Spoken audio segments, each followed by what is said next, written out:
Hi, Eurovision Bulgaria. I'm so excited to be here in Sofia, and I'm so excited for this interview. Let's go. Hi everyone, this is Michael from EurovisionBulgaria.com, and I'm here with the incredibly talented AIDAN that will be representing Malta this year. Hello. Hi. Honestly, I feel like you deserve an honorary Bulgarian citizenship for real. Ooh, that's a big word. I will gladly take it. How many times have you been here? Like 3 or 4 times now. Okay. And do you like it? Yes, there's room for more actually. I want to come back again. I love Bulgaria so far. Okay. Well, tell us about your first visit in here. So, the plan was to record Bella here, which I did. We recorded the orchestra with the Bulgarian National Radio Symphony Orchestra. It was such a great experience recording the song here. All the team, we were very, very emotional hearing the song live with the orchestra. And the musicians here are so great. So great. As soon as we stepped in the studio, they were like playing the song fully without any room for adjustments because it was so good. And we have Bella as it sounds like today, thanks to the Bulgarian musicians. How long did it actually take to record the whole 3 minutes? It took us like between 3 to 4 hours. Okay. Yeah. So quite fast. How long did it take you? Well, you said actually in a previous interview that you started writing Bella about 3 years ago. How long did it actually take to finish the song? Well, I actually started writing Bella this summer actually. Oh, okay. Yeah. I started writing songs for Eurovision around 2 years ago. Okay. But I mean, Bella as a song, in a day really. It was already in my head. I had already written down the melody of the song, especially the chorus. I had already the na na na na na na na na na na na na. I had it in mind. It was recorded on my phone, and then I sat inside the studio with my Dutch producer Joep and the other co-writer Sarah Monici from 2024 Loop. And yeah, basically by the end of the day we had a very, very good demo of Bella. Then of course we kept working on it in the studio and finalizing it and making it sound as perfect as possible. And then we came here to Sofia for the orchestra. Okay.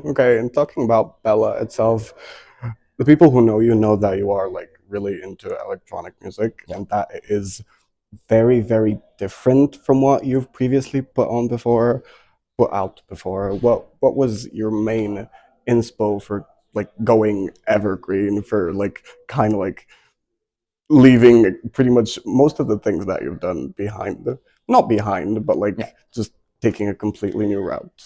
I mean, with Bella, of course, it's still me, but it's a more mature kind of AIDAN.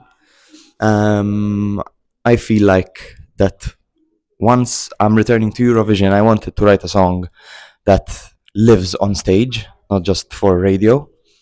Whereas before, I had that in mind as well, but it was also a song that I wanted to get some plays on radio and Spotify. And now it was a different story. I just wanted a song that will live on stage and something that can resonate with the mass audience, not just maybe the younger audience.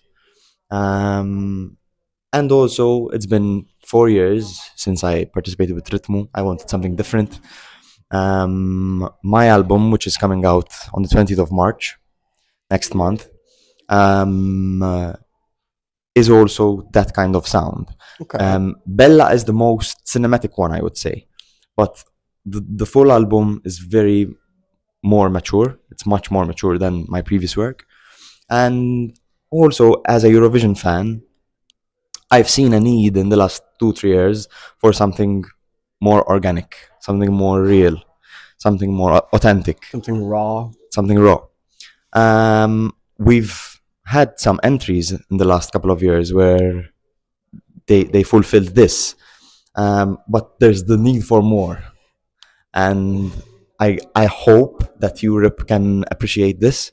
I hope the jury can appreciate this, that we're putting out something which is more real. Especially for Malta, because in the in the previous couple of years, you've pretty much sent pop songs, more or less, with like different influences. This is, for Malta specifically, a very, very different direction, and I am quite excited, Yes, just because, as you did say, in my opinion, Eurovision is the place where you can go cinematic. You know, everything happens on the big screen, so Yeah. technically speaking, if the song is, you know, has the opportunity to go bonkers when it comes to, you know, the visual, you Yes. know, why not do it?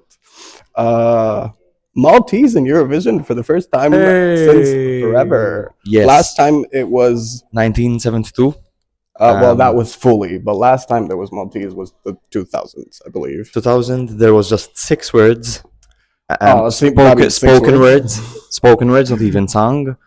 So What does it mean for you? it's an singing honor for me. Maltese? Honestly, it's an honor for me to be bringing the Maltese language back to Eurovision. Again, the last couple of years, there was a big surge in countries sending out songs in their national language. There is actually, sorry for Um, interrupting you, 20 songs in 2025 were in their national language. This is the most that's ever been, which it ties 1998. We're going to see if this changes, but like, you are Nice. correct. There's a surge, Yeah. and I am so Yeah, excited. yeah. I mean, besides music, besides countries sending out their national music, their sound, unless you're sending something which is very commercial pop, is of course very important. But also the lyrics of the song, the words, the language. It's part of the country. It's part of the history. It's part of showing your abilities, showing who you are. Yep. And I do feel like the past couple of years, Malta, we were trying to be maybe something that we're not, or rather, we can be more us, we can be more authentic. And I feel like with Bella, we are presenting something which is Maltese, which is Yes. us. Yeah. Yes, it's not fully in Maltese. Well, English is also your It's native our language, also so national language. it is fully Maltese, I probably And say. I would say, of course, the title itself is Italian, and I do say che bella, ma che bella. But I have to say that in Malta, Italian is huge. I would say it's our third language. Most people also speak Italian in Malta. Like the older generation can speak Italian fluently. My mom can understand and speak Italian very easily. So I would say that there is a huge influence of Italian language and Italian music as well in Malta. We are huge fans of Sanremo as well. So and we do also host Italian events in Malta, Italian concerts. So we are pretty much influenced by Italian as well. So I feel like with English, Maltese, Italian, we're also showcasing our own real life, you know. Besides the song, I feel like it's very authentic and unique when it comes to what Malta has been sending. So it's we're hitting, or rather ticking boxes. So I'm quite honored. I am a firm believer that it is better to sing in your native language at Eurovision specifically, just because we've had I mean, you are a Euro fan, you are aware of the period of time where literally everyone was singing in English. Honestly, that was a choice, in my opinion. It is, I don't know, it's just, there is something special. There is something, as you say, more authentic when you Yeah. are, you know, being who you actually are, like up there. And in the in final, real life. there's 25 songs. We need variety. We do We need need variety. We need variety That in is music, in absolutely language, correct. in the Yeah. looks, in the stagings. So What is easier for you, writing in Maltese or writing in English? So this is a very funny story. Back in 2020, I had only written songs in English. Okay. So since 2016 till 2020, I was just releasing in English. And then this Maltese local festival came up. It's similar to Sanremo, similar to FIC. It's basically with a live orchestra, full live orchestra, with only Maltese songs, Maltese language songs. And I thought of participating in this contest. And that's where Naħseb Fik was born, one of my biggest songs Break to date. out here, yeah. And that was actually the first time that I wrote a Maltese song. Before that, it was very difficult for me. Okay. Because there was this perception in Malta that you cannot write pop songs in the Maltese language, which was also kind of true. You've proven that wrong, in my opinion. Because it was also kind of true because no one was releasing commercial pop with the Maltese language. So then this song came up, which is like very commercial reggaeton song, very summer, having fun by the beach, club, and yeah, since then I'm practically writing most of my songs in Maltese and English, mixing the two languages, and also in English. But I do think writing in English is slightly easier, just because you can get influenced and you can get inspirations by many more songs. Correct. Yeah. Fair. Then comparing it with Maltese, you don't have that much songs which you can compare to or get influenced by. You got space to be original, though. Like in English, if you do something, there's a pretty big possibility that There's another song someone like that. else has already done true. that. Yeah, True. but in Maltese, you kind of can, go bonkers. Yeah. In it for it. It can be something new. What is your favorite Maltese Eurovision entry? We can do a top three. Top three, yeah. Let's do that. In random order, I would say. I'm gonna say Angel by Okay. Chiara, Okay. 21 years ago. Great song. I'm gonna say Seventh Wonder, Ira Losco, Okay. 2002. Okay. These Your are best all result second ever. places. Yeah. And I'm gonna say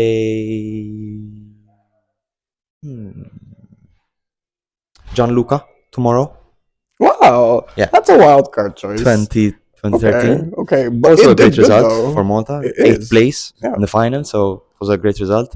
I just love, first of all, they're all my friends. Ira, Gianluca. And I do appreciate his charm a lot on stage. It was a chill song, but a great one. It was unique, and at that time, it was quite original at that time, and it kind of stood out for being simple. So yeah, it is one of my favorites. It was actually really authentic, and a lot of people were surprised as to how good it did back in 2014, as far as I remember. But honestly, great picks. Yeah. What about Eurovision? Ooh, now that's difficult. That's even That's difficult. I broader cannot just spectrum. pick three. I'd have to pick five at least. I'll pick one then. No, I'm gonna say again Okay, in random do order. five. You can do five. In random order. Loreen Euphoria. Okay. I know it sounds cheesy, but listen, this girl has been winning the top 250 for a reason. So Correct. I have to mention Euphoria. Then I'm gonna say Rise Like a Phoenix, Okay. Conchita, Austria. De Diepte, Oh, Estan. this is my winner for 2022. It's one of my all-time favorites. That I is a just great love song. it. I just love it. I just Amazing. love it. Honestly, I find myself singing the ooh ah a lot of times during the day. Randomly, I'm cooking. I'm at the gym. Yeah. I'm, it's just a great hook. It's a great song. Then I'm gonna say, Nobody But You. Okay. Again, I feel like it was very unique at that year, and him placing just behind Fuego and Toy was also really cool because both Toy and Fuego were super commercial. As you are probably aware, he was part of the Bulgarian team for a couple of years. Yes, I know. So I just love it. His voice was incredible live. It looked really, really good. And then I'm gonna say, did I mention 4 already? Yeah. Yes. It was 4. And then the last pick would be Bella. No, of course I'm gonna say Bella, but from past Eurovision entries, I'm gonna have to say this is such a difficult one. Why do I have to do this? Well, wait for the rapid fire questions. Then you're gonna Okay, think. can I say Beautiful Mess? You can. Yes. Honestly, you're not obliged to. But No, really but I appreciate the fact that you're think saying it. I do think it was such a great song. Again, his vocals live were chef's kiss. Nice. It was. I mean, again, it was a commercial song, a commercial pop song, but I mean, you could feel all the emotions from home, and his vocals again. Well, they were really good. So, yeah. Okay, that's an incredibly good selection, in my opinion. Honestly, Great. Team Bulgaria, as we are aware. But yes, have you met? I mean, you have met the Bulgarian representative this year. Yes. And also the Albanian one. Have you met any of the others? Oh yeah. No, not yet. Okay. Not yet. Just Alice from Albania and Okay. Dara. So just those 2 so far. But I'm really excited to meet the others. I hope I do get the opportunity to meet them very soon, because I'm way excited to meet everyone. So I as you should honestly. Mirana last year was one of the most like bright people, and like the fandom, the Eurofans were completely obsessed with her. Honestly, as they should. So I am quite delighted to have you interact with other people, because it's always fun to see the Eurovision representatives talk to each other, because y'all are so different, but at the same time, like quite alike. Yeah. Okay. What's the plan for the next couple of months then? You have an album. So I have an album. Do we have any interesting collaborations on it? Well, not really. Okay. I've had collaborations in my first album, and I've also had some singles where I collaborated with other local artists. To mention one, Ira Losco. I've had a single with her in my first album. The song is called R.I.P. But on this one, since it's way different than my usual style, I mean, I wouldn't say way different, but it's different. It's, again, a more mature sound, a more authentic sound, a more organic sound, I would say. I've tried to work on live instruments as much as possible in this album. Okay. So there is the feeling of live, there's the feeling of something authentic. What you want to say is that when you go live performing the album is going to sound as close to the studio version. Yeah. Chef's kiss. So we're currently finalizing everything that's with an album release, when it comes to the visuals, the videos, the promotion of it, and actually mastering the songs. We're at that phase right now. So have you finished everything? Yes. Is it? Okay. Yes. All the songs are finished. I gotta sit and chill and wait for it. 20th of March, everyone, go listen to AIDAN's album when it comes it's called out. Cowboys Don't Cry. Okay. I wanted to challenge the idea that strength means not showing emotions, because most people have this idea that cowboys are, this kind of masculinity and strength and powerful, and the title is as cliche as that sounds, like Cowboys Don't Cry. And also it also resembles the idea that I am now more mature in terms of an artist and as a sound. So Friday 28th March, Cowboys Don't Cry. I'm also going to be promoting the heck out of Bella as much as I can. Absolutely, you should. Go listen to that one. Well, if you are here, you probably have listened to the song already. So yeah. No, but I do want to get Malta out there as much as possible. I believe we are one of the smallest countries at Eurovision, along with San Constantly Marino. underappreciated, in my So- opinion. Especially when it comes to the televote. I hope it won't be the case with Bella. But yeah, we're gonna try and promote Bella as much as possible. Indirectly, we're also promoting the Maltese language, so that means way much more to me and my team. And yeah, mostly Ladies that. and gentlemen, the new president of Malta. I just need the cross here, and yeah, I'm good to go. Maybe not wearing a vest, but I feel like I'm gonna ask something that all of us are dying to know, okay. and that are you gonna keep the same concept for Eurovision that you did in In terms of staging, you mean? selection? Yeah. Well, I do believe that both as an artist and both as a Eurovision fan, I love it when countries keep the same staging for the big stage.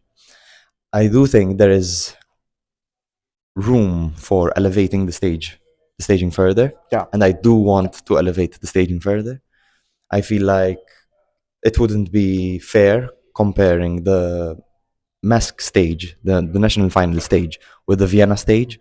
I mean, the resources in Vienna are going to be way bigger than the Maltese national final. So the staging has to portray that. But as a basis, as a concept, we're gonna keep the same Okay, ideas, okay. the same concept. If I the would wheel love ain't to keep broken, that, actually. If the wheel ain't broken, don't fix it. Yeah, I mean, it won for a reason. I have to believe that. And again, it's the concept of the song, the concept of the music video as well. The white circle, the shadows, the petals, the rose. So we're trying to keep as much elements as possible for Vienna. We've already started working on the staging, which is in our favor because the national final was held way earlier this year, in January. So, yeah. You sang first with Ritmo. You sang first now. With Bella, I and sang then- first with Dialaga, my first entry. But you cannot sing first at the second semifinal. Yeah, yes. Which, I mean, usually people tend to say it's a good idea. Do you believe that it makes a difference where you stand in the running order? I wouldn't say it's a make or break, but I do think that sometimes it might affect slightly. But again, I mean, last year Mirjana sang in the first position at the national final, in the grand final, and she won.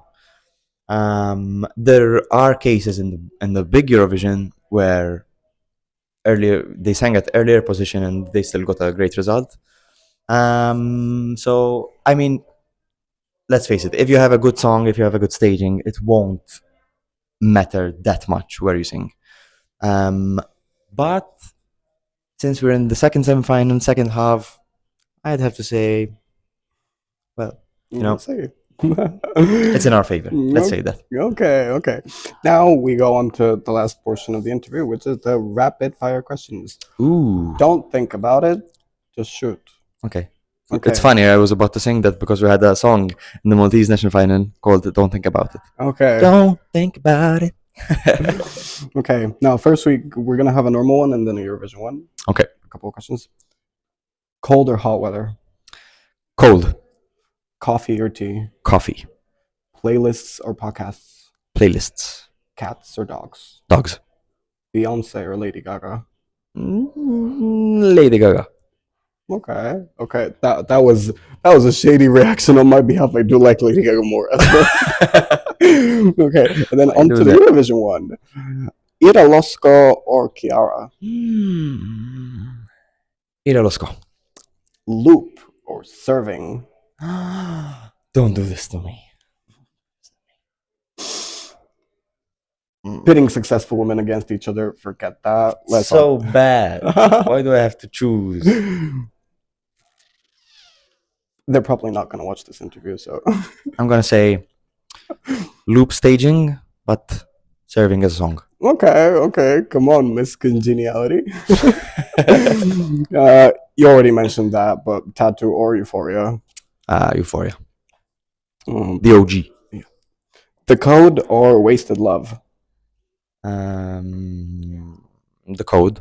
Okay. Win jury or win the televote?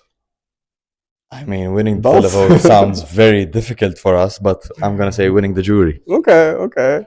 Oh, that was all of our questions for today. Thank you all for tuning in, and if you have joined on this video, you should probably, scroll down, watch the other ones. Thank you so much for having us. Thank you for having me. Success. Thank you for watching. Success at pretty much everything that you're gonna Thank you so much. encounter in the next months, and I'm hoping that it goes well. Thank you so much. Thank you for your time. If you like this interview, subscribe to Eurovision Bulgaria for more.